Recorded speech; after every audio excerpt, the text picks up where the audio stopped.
Most often described simply as cheesy hops, this aroma is common in hops that have been stored improperly by not refrigerating them and evacuating any air in their storage container.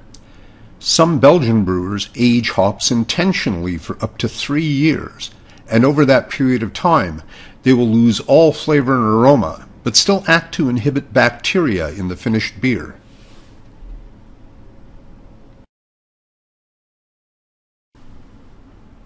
Isovaleric acid is an organic acid formed in old hops. If hops are stored incorrectly, the alpha acids in the hops are oxidized to form a number of acids, including isovaleric acid, imparting a cheesy flavor and aroma to beer.